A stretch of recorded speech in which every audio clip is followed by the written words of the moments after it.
Hi guys, अस्सलामु अलैकुम वरहमतुल्लाहि वबरकातुह। आई एम हुज़ैफ़ा कादरी, हिजामा थेरेपिस्ट इन मुम्बरा। आज हमारे साथ यहाँ पर है असलम भाई, दहसर से आए, जो एक सेफ्टी ऑफिसर है ख़ुद, और वो आप इस वक्त अपना हिजामा करवा रहे हैं। और आप लोगों को भी शक होगा कि रोज़े की हालत में हिजामा करवा रहे हैं, तो कैसा है? रोज़े की हालत में हिजामा कराना जायज़ है, अल्लाह के नबी ने करवाया है, हिजामा कर सकते हैं। अस्सलामु अलैकुम। सी गाइस, अब हम यहाँ पर ब्लीडिंग वाला पोर्शन शुरू कर रहे हैं सर पर। तो आप देख सकते हैं कि कैसे कट लगते हैं नॉर्मल, जो कि हमारी स्किन की जो फर्स्ट लेयर होती है वहाँ तक ही लगता है, और स्किन के अंदर जो हमारा जहरीला खून होता है वो इससे रिमूव होता है, वो खून जिससे हमारे जिस्म में बीमारियाँ पैदा होती है।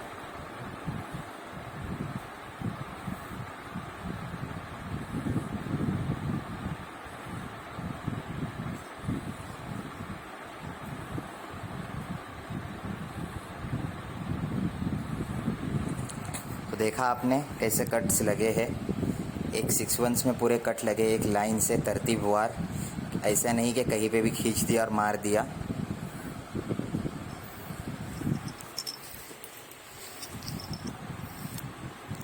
ये कप होता है, ये वैक्यूम होता है जिसके थ्रू हम ब्लड को ऊपर की तरफ खींचते हैं, अपलिफ्ट करते हैं स्किन को और खून बाहर निकालते हैं।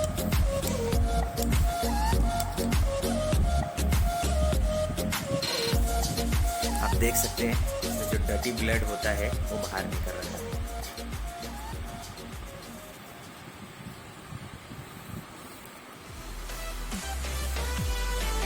And then go to second point.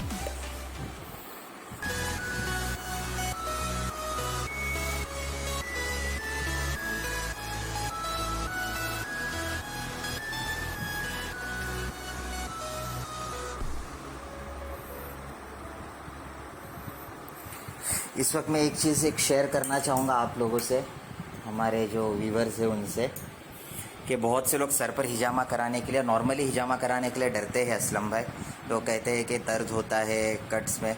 अभी जब आपको कट्स लग गए तो कैसा फील हुआ आपको, बताइए आप? नहीं, बिल्कुल भी पता नहीं चला, क्योंकि मतलब जैसे एज एग्जांपल बहुत सारे डॉक्टर होते हैं, तो कई हर लोगों का इंजेक्शन लगाने का तरीका अलग अलग होता है। तो कुछ लोग इंजेक्शन लगाते हैं तो पता चलता है, कुछ लोग लगाते हैं तो बिल्कुल पता नहीं चलता है। Yes. तो मेरे हिसाब से जो हमारे हिजामा एक्सपर्ट हैं, आई थिंक काफ़ी मतलब हाथ आपका सॉफ्ट है, और या फिर आपके पास कुछ टेक्निक होगा जिसकी वजह से बिल्कुल भी पता नहीं चल रहा है कि मतलब कट लग रहा है कि नहीं लग रहा है। माशाल्लाह। थैंक यू जी। कुछ पूछ रहे थे फैसल भाई आप? जी, मतलब इसमें जैसे अपने और भी भाइयों लोग को बताना चाहेंगे हम लोग Yes, कि yes. इसमें मतलब ये भी इसमें भी क्वालिफिकेशन की आवश्यकता यस होती है। यस, इसमें क्वालिफिकेशंस होती है BAMS के अंदर। जो हमारे आयुर्वेदिक के जो डॉक्टर्स होते हैं, जो बैचलर ऑफ आयुर्वेदिक मेडिसिन्स करते हैं, उनके सिलेबस में होता है, यूनानी मेडिसिन्स के सिलेबस में होता है ये डॉक्टर्स के। और उसके अलावा भी ये जो थेरेपी है ये अल्टरनेट थेरेपी है, अल्टरनेट मेडिसिन है, पर अब तक की ये अल्टरनेट मेडिसिन में आई नहीं है। इसके लिए इसको आप नॉर्मली कोई भी आसानी से सीख के कर लेता है, बट ये है कि सीखा हो सही से, अच्छे किसी इंस्टीट्यूट से, रजिस्टर्ड इंस्टीट्यूट से, जहाँ पर सही तरीके पे सिखाया जाता हो। मैंने भी अल्हम्दुलिल्लाह इसको एक ऐसे इंस्टीट्यूट से सीखा है जो कि एक रजिस्टर्ड है, और अल्टरनेट मेडिसिन का सबसे बड़ा इंस्टीट्यूट है इंडिया का, acupuncture and acupressure alternative medicine, Jodhpur Rajasthan के अंदर है ये इंस्टीट्यूट जी।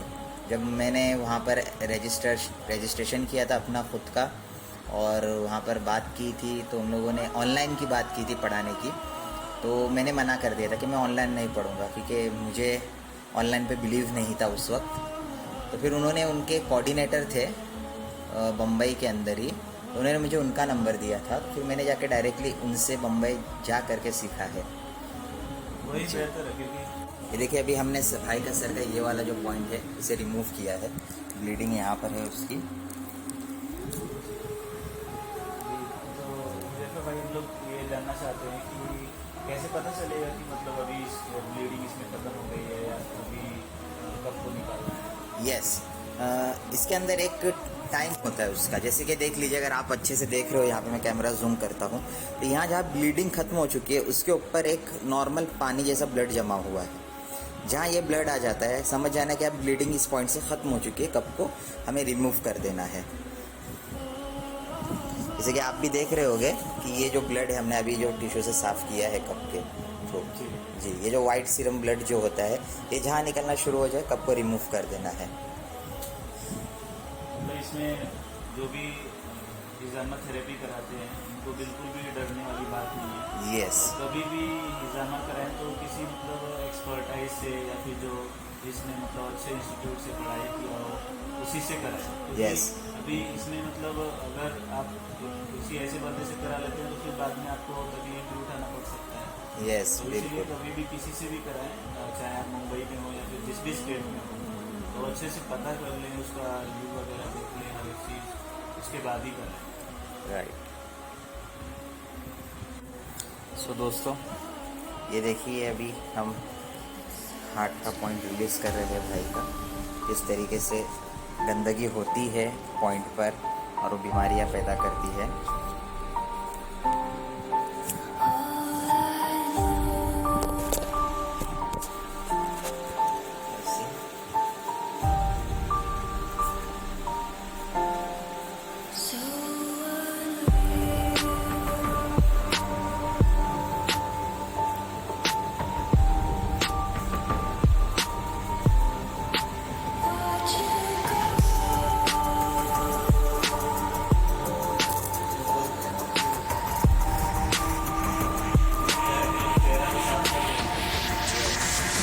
लेकिन शरीर को कैसे साफ करें and got so far, but in the end, it doesn't even matter. I had एक चीज़ और मैं क्लियर करना चाहूँगा कि अगर हम सर पर हिजामा करवा रहे हैं, और जैसे कि भाई ने बताया अभी कि भाई को कोई प्रॉब्लम नहीं है, बस वो सुन्नत की नीयत से करवा रहे हैं, तो इससे ज़्यादा पॉइंट ना कराए। जो मेन पॉइंट्स है हमारे सर के, जो सुन्नत पॉइंट्स है वो करवाए, उससे ज़्यादा पॉइंट ना लगवाए। अगर कोई बीमारी नहीं है तो, अगर कोई बीमारी है तो उसके रिगार्डिंग जो पॉइंट्स हो गए वही लगवाने हैं। Hair fall, migraine, headache.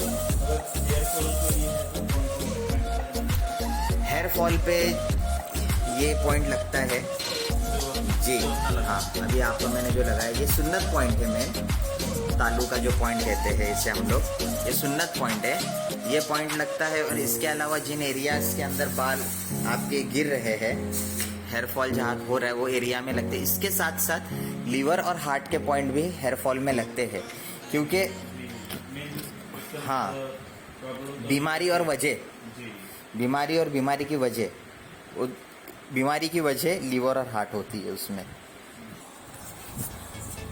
So guys, आप देख सकते हैं इस वक्त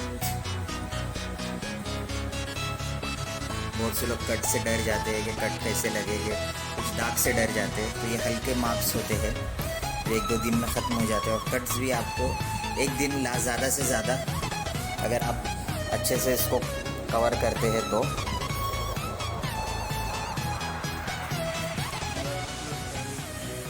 थेरेपी कंप्लीट होने के बाद